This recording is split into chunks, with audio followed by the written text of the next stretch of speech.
Hello friends, welcome back to my channel. তো আজকের ভিডিওতে আমি তোমাদের সঙ্গে শেয়ার করব পনির মশলার একটা রেসিপি। সুন্দর, তোমরা কিন্তু ভিডিওটা দেখো, স্কিপ করো না। আর বাইরে বেরিয়েছিলাম মেয়েকে নিয়ে টিউশনিতে, আর ফেরার পথে গাড়ির সমস্যা, সেটাই তোমাদের সঙ্গে শেয়ার করলাম। তো তোমরা ভিডিওটা দেখতে থাকো, আশা করি ভালো লাগবে। তো এই দেখো, পনির মশলা বানানোর জন্য আমি নিয়ে নিয়েছি কড়াতে একটু তেল, আর ওর মধ্যে পেঁয়াজ, আদা, রসুন, টমেটো আর একটা কাঁচা লঙ্কা দিয়ে ভালো করে একটু ভেজে নিচ্ছিলাম। আর এই দিকে দেখো, একটা বাটিতে জল দিয়ে পনিরগুলো একটা গরম জলে লবণ দিয়ে একটু গরম করে গরম জলে ভিজিয়ে রেখেছি, জলটা গরম করে, তাহলে পনিরগুলো বেশ সফট সফট হবে। এই যে দেখো, পনিরগুলো কত সুন্দর সফট হয়েছে। তো এটা ভিজানোই থাক। এদিকে এই দেখো, আমি কড়াতে এইগুলো দিয়ে একটু ভালো করে নেড়ে চেড়ে, কম আছে, বেশি জোরে দিইনি, তাহলে পুড়ে যাবে। একদম হালকা আছে, কিছুক্ষণ একটু নাড়াচাড়া করে ভাজা করে নেবো। এই দেখো, একটু ভাজা ভাজা হয়ে গেছে, ব্যাস। এবার গ্যাসটা কিন্তু অফ করে দিয়েছি। এখন এইগুলোকে, সমস্ত মশলাগুলোকে একটা প্লেটের মধ্যে নামিয়ে ঠান্ডা করে নেব। তোমরা ভিডিও দেখতে থাকো, আশা করি কিন্তু খুব ভালো লাগবে। আর এইভাবে পনির মশলা বাড়িতে বানালে কিন্তু খেতে একদম হোটেলের মতো খুব দারুণ লাগবে খেতে, সুস্বাদু। ভাতের সঙ্গে, রুটির সঙ্গে, পরোটার সঙ্গে দারুণ লাগবে খেতে। তো এই দেখো, ঠান্ডা হয়ে গেছে। এবার আমি এইগুলোকে মিক্সার গ্রাইন্ডারে ভালো করে পেস্ট করে নেব, একদম যাতে এই সুন্দরভাবে গ্রেভিটা হয়। এই দেখো, একটুখানি এই জল দিয়ে, জলটা ওর মধ্যে দিয়ে দেবো, যাতে ভালো করে হয় মিক্স, যাতে একটু ডালা ডালা না থাকে। তো তোমরা কিন্তু অবশ্যই এইভাবে করতে পারো, রেসিপিটা ট্রাই করতে পারো। এই দেখো, একদম সুন্দর করে নিয়েছি গ্রেভিটা তৈরি। গ্রেভিটা কোনো তৈরি করিনি, গ্রেভি তৈরির মশলাটা তৈরি করে নিয়েছি। তো এইদিকে দেখো, কড়ার মধ্যে দিয়ে নিলাম পরিমাণ মতো তেল। এবার ওর মধ্যে দিয়ে দিলাম একটু জিরে ফোড়ন। জিরেটা দেখো সুন্দর লাল লাল হয়ে গেছে। এবার এর মধ্যে তৈরি করে রাখা মশলাটা দিয়ে দিলাম। মশলাটা দিলাম, একটুখানি ভালো করে জল দিয়ে আর একটু গুলে ভালো করে দিয়ে দিলাম। দিয়ে এটাকে কিন্তু খুব সুন্দর করে কষিয়ে নিতে হবে, নাহলে কিন্তু মশলার একটা গন্ধ লাগবে। আর ভালো করে কষালে সবাই জানো যে সেই তরকারিটা খুব ভালো টেস্ট আসে, যদি আমরা সেই মশলাটাকে ভালোভাবে তৈরি করতে পারি।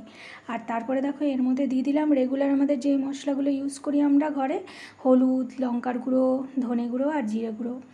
আর লঙ্কার গুঁড়ো আমি দিয়েছি কালারের জন্য, এটা কাশ্মীরি রেড চিলি, কারণ আমরা ঝাল খাই না। আমি ঝাল খাই, মেয়ে ঝাল খায় না বলে আমি কাঁচা লঙ্কা দিই, আর খাওয়ার সময় আমি লঙ্কা নিয়ে নিই আর কি। তো এই দেখো, আর একটু লাল লাল বেশি হয়নি বলে, হলদেটে ভাব রয়েছে বলে আর একটু কাশ্মীরি রেড চিলি পাউডার দিয়ে দিলাম। আর এই দেখো, আর একটুখানি জল দিয়ে নিলাম, দিয়ে এবার, আর লবণটা কিন্তু আমি এখন দিলাম না, কারণ ওই পনিরটা যে ভেজিয়েছিলাম ওর মধ্যে কিন্তু খানিকটা জল আছে।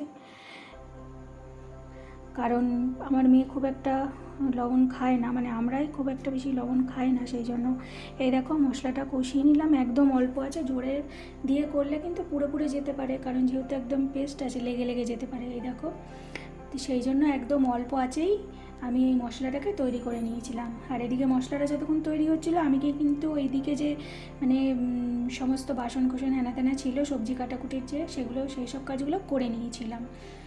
তো এই দেখো, এবার মশলাটা কষানো হয়ে গেছে, একদম লাল লাল হয়ে গেছে, দেখতেই পাচ্ছ। এখন আমি ওর মধ্যে যে আগে থেকে গরম জলে পনিরটা ভিজিয়ে রেখেছিলাম, সেই পনিরটা দিয়ে দিলাম।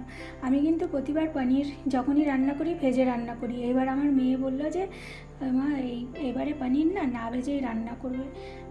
তাই আমি বললাম ঠিক আছে। তো সেইভাবে আমি এইভাবেই রান্না করলাম। তো দেখো, পনির মশলা একদম হয়ে গেছে। এবার নামানোর আগে একটুখানি চিনি দিয়ে দিলাম, স্বাদ মতো, আর কাঁচা লঙ্কা দিয়ে দিলাম একটাই। আমি খাবার সময় লঙ্কা দিয়ে খেয়েছিলাম, কারণ আমার ঝাল ঝাল ভালো লাগে বেশ। তো একটুখানি দিয়ে দেবো ঘি। ঘিটা কিন্তু একদম লাস্টে দেবো, আগে দিলে ঘিয়ের গন্ধটা উড়ে যাবে। আর দিয়ে দেবো একটু গরম মশলা, যদি একটু ধনেপাতাও ছিল না ঘরে যে দেবো, আর কাসুরি মেথিও ছিল না, থাকলে আরও টেস্ট হতো, কিন্তু তবুও কিন্তু দারুণ হয়েছিল। তোমরা দেখতেই পাচ্ছ কত সুন্দর লাগছে পনির মশলাটা, একদম শুধু বাটার নেই, তাহলে পুরো এটা পনির বাটার মশলাই হয়ে যেত। তো যাই হোক, এইভাবে কিন্তু অবশ্যই তোমরা ট্রাই করে দেখো। একদম ঘরের মধ্যে যা ছিল সেই সব সমস্ত জিনিস দিয়েই তৈরি করেছি, একদম দেখো দোকানের মতো দেখতে লাগছে, আর খেতেও কিন্তু ততটাই ভালো হয়েছিল। তোমরা কিন্তু অবশ্যই ট্রাই করো এইভাবে পনির মশলা রান্নাটা। আর ট্রাই করার পর খেয়ে কিন্তু আমাকে অবশ্যই বলে যে কীরকম হয়েছে কমেন্ট করে। আর এই দেখো ওর সঙ্গে খাওয়ার জন্য বানিয়ে নিয়েছিলাম আমি একটু জিরা রাইস অল্প করে। আর এই দেখো মানি এদিকে দুষ্টু করছিল, ভাবলাম ওকে একটু তুলে নিই। আমার দুষ্টু মানি খেলা করছিল, এখানে একটা রসুনের ছিলকা পড়েছিল, ওটা দিয়ে ও খেলছিল। মানি কই? তো যাই হোক, ও খেলুক, আমি এদিকে রান্নার কাজে মন দিই। তো এদিকে দেখো জিরেটা লাল লাল হয়ে গেছে, আর দিয়েছিলাম একটা কাঁচা লঙ্কা 2 টুকরো করে। আর আগে থেকে তৈরি করা ভাত দিয়ে দিয়েছিলাম, আমি আমাদের দুজনের মতো ভাত দিয়েছিলাম, দিয়ে ভালো করে নেড়ে চেড়ে নিয়ে একটুখানি লবণ দিয়েছিলাম, বেশি দিইনি। আর হলুদ টলুদ এর মধ্যে কিচ্ছুই দেবো না। আমার মেয়ে আবার এই হলুদ হলুদ ভাত হলে পছন্দ করেন, এরকম সাদা সাদা থাকবে তাহলেই সেটা ভালো লাগে। এই দেখো রান্না হয়ে গেছে, এবার খাবার বেড়ে নিচ্ছি। দেখতেই পাচ্ছ কত সুন্দর হয়েছে জিরা রাইসটা। এই ভাতের সঙ্গে কিন্তু পনির মশলাটা দারুণ লেগেছিলো খেতে, তোমরা কিন্তু অবশ্যই ট্রাই করো। আর এই যে দেখো পনির মশলা দেখেই মুখে জল আসছে, তাই না? আর গন্ধটাও কিন্তু অসাধারণ, তোমাদেরকে তো গন্ধটা শোকাতে পারছি না, তো তোমরা দেখেই বুঝতে পারছো। আশা করছি তোমরা যদি এইভাবে ট্রাই করে খাও রান্না করে, তাহলে অবশ্যই ভালো লাগবে। আর রান্নাটা দেখলে তো একদম কত সহজ, মানে যারা সেরকমভাবে রান্না পারে না, কোনো দিন করেও নি, তারাও মনে হয় রান্নাটা করতে পারবে। তো এই দেখো এখন আমরা খেয়ে নেব। আমি তো দেখছি আমার এখন আবার আরেকবার খেতে ইচ্ছে করছে। এমনিতে পনির আমাদের খুব ভালো লাগে, মানে মাছ মাংসও থেকে প্রিয় বলতে পারো আমাদের দুজনার। মানে পনিরের যত রকমের রেসিপি হবে ততটাই আমরা খেয়ে নেব। আর এই দেখো রাত্রেবেলায় আমরা পড়ে টরে বাড়ি ফিরেছি। শুনতে পাখি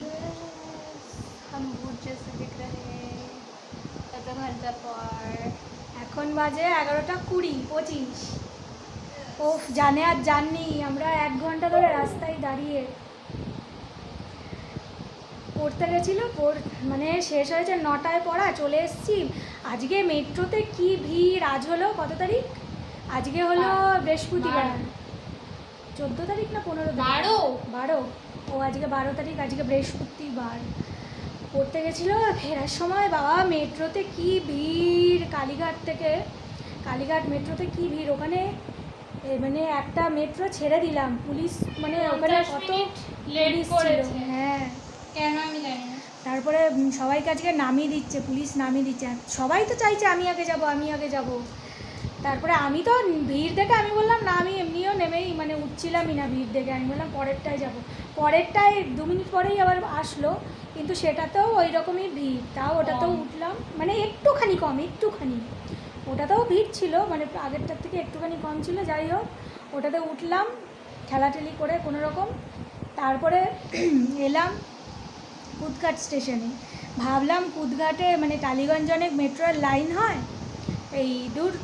মেট্রোর লাইন হয় বলছি, টালিগঞ্জে আবার কবরডাঙ্গার অটো পাওয়া যায় না, ওখানে দাঁড়িয়ে 1 ঘন্টা লেগে যায়। কুদঘাটে নামি, মানে নেতাজিতে, কুদঘাট ইয়েতে। তো সেইখানে গিয়ে আজকে ওইখানে দেখি 1 ঘন্টা ধরে দাঁড়িয়ে রয়েছি, 11:15 বেজে গেছে। তখনও দেখি গাড়ি আসছে না 10টা থেকে আমরা ওখানে দাঁড়িয়ে। তারপরে কি করব, দেখি লোক নেই, লাস্টে দেখি কয়েকজন আমরা রয়েছি, কতজন তো দাঁড়িয়ে থাকতে না পেরে গিয়ে আবার বসলো। আর কতজন মানে আমাদের আগে আরও 2জন ছিল। তারপরে আমি আবার ভাবলাম কি করব, আমি ভাবলাম মেয়েকে বললাম তাহলে উবার বুক কর।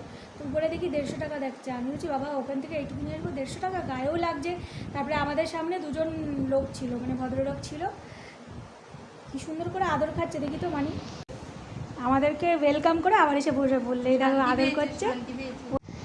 তাই বলছি যে বাবা, যদি মানে ওই ভদ্রলোক, ওনাদেরকে জিজ্ঞেস করলাম আপনারা কি যাবেন, 150 টাকা বলছে কবরডাঙ্গা অবধি, আপনারা কি শেয়ারে যাবেন, তাহলে একসাথে যাই। না হলে ওনারা যদি না আসতেন তাহলে আমাদেরকে এই 2জনকেই আসতে হতো, চলে কী করবো 150 টাকা দিয়ে, উপায় ছিল না। এখন কতক্ষণ বসে থাকবো, 11টা থেকে বাজতে যায়, 5 মিনিট বাকি। তারপরে বললো হ্যাঁ ঠিক আছে, তারপরে ওই বুক করে দিলাম। তারপরে আমরা 4জন এলাম, একজন কবরডাঙ্গাতে নেমে গেল, আর একজন এইখানে এজিপোলের কাছে নেমে গেল, আর আমরা এখানে লালপোলে নেমে গেলাম, দিয়ে বাড়ি এলাম। আর ভাল লাগছে না, জানে আর জাননি, আর কি গরম, বৃষ্টিটা হব করে হচ্ছে না, আর কি গুমোট গরম, জান বেরিয়ে যাচ্ছে।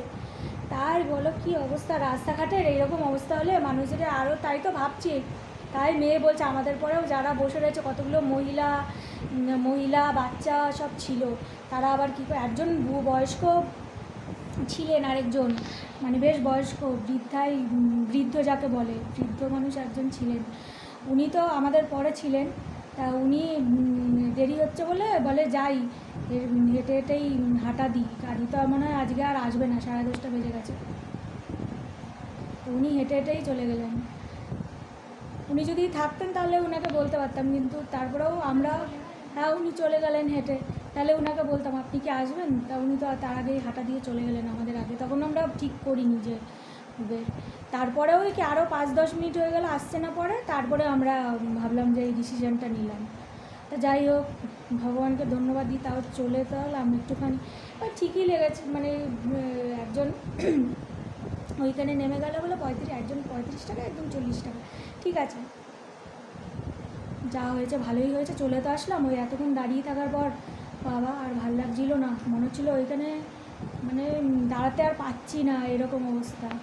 তো ঠিক আছে বন্ধুরা, এটুকুনি ভাবলাম তোমাদের সাথে একটু শেয়ার করি রাস্তাঘাটের কী অবস্থা। রাস্তাঘাটে বেরোবে সাবধানে, কী বেরোবে, সবাই তো বেরোচ্ছে যার যার দরকারে, পড়াশোনা কাজের জন্য, কিন্তু রাস্তাঘাটে এরকম গাড়ি ঘোড়ার প্রবলেম হলে মানুষের কত অসুবিধা হয় বলো। আর মানুষের কি অত সামর্থ্য থাকে যে রোজ রোজ গাড়ি ভাড়া উবের বুক করে মানে আসবে? একদিন না হয় করলাম, তাই ভাবছি এবার থেকে এরকম হলে, কিন্তু শেয়ারে যে আবার যাকে তাকেও তো নেওয়া যায় না বলি, সেরকম তো লোক বুঝে মানে যাকে তাকেও তো নেওয়া যায় না। তো এনাদের দেখে ঠিকঠাক মনে হলেও বলেই আমি জিজ্ঞাসা করলাম, সেরকম লোক হলে আমি জিজ্ঞাসাও করতাম না, আমরা একা একাই চলে আসতাম। তো যাই হোক, সেই জন্য ঠিক আছে, আর বেশি কথা নয়, এখন স্নান টান করবো, খাবো, খাওয়া দাওয়া করি, আর 11:30 বাজে, পরে আবার কথা হচ্ছে। আর ভালো লাগছে না, আমিও খাবো, খিদে পেয়েছে। মেয়ে মনে হয় খাবে না, কারণ ওদের স্যার বলছে রোল খাইয়েছে। আজকে আমি রান্না করেছিলাম পনির মশালা, মেয়ে বললো পরোটা, দোকানের পরোটা, মানে কথা হলো যে দোকান থেকে পরোটা কিনে আনবো, রাতেবেলা পরোটা দিয়ে পনির মশালা খাবো।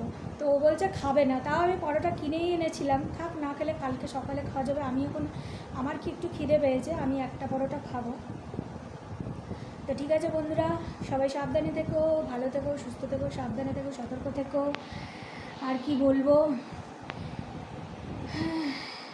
বাই বাই, গুড নাইট, আবার দেখা হবে।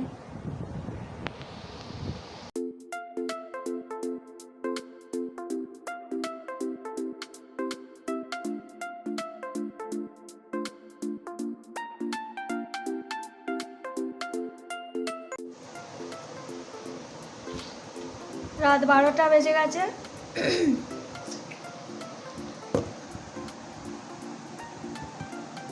12টা 11, 12টা 12 হয়ে গেছে।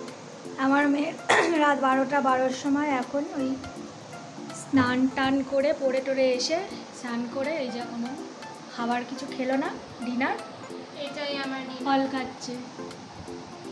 তোমাকে তো খুশি হওয়া উচিত। হ্যাঁ, কি ভালো, তো খুশি হওয়া উচিত।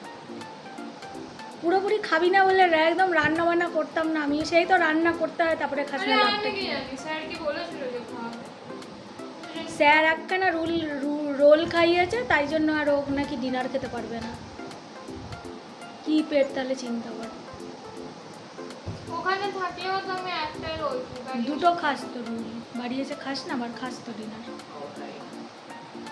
এই আঙুরগুলো খেতে খুব ভালো। কেমন যখন খাচ্ছিস একবার বল, খেয়ে কেমন? জানি আঙুরগুলো খুব মিষ্টি হয়, খেয়েছি এর আগে অনেকবার।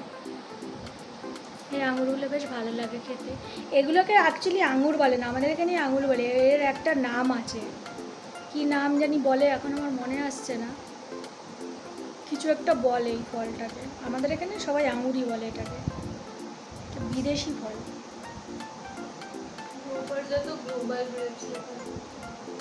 এর একটা নাম আছে, কিন্তু এখন আমার নাম মনে পড়ছে না, পরে যখন কোনো সময় জানলে বলবো।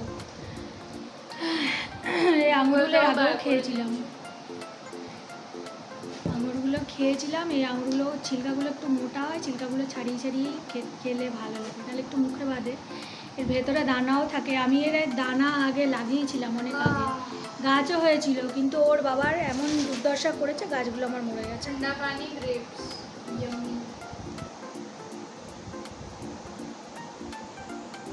হ্যালো, ব্রাইডের সঙ্গে বানিয়ে খাওয়া যায়। সবাইকে লোভ দেখাচ্ছি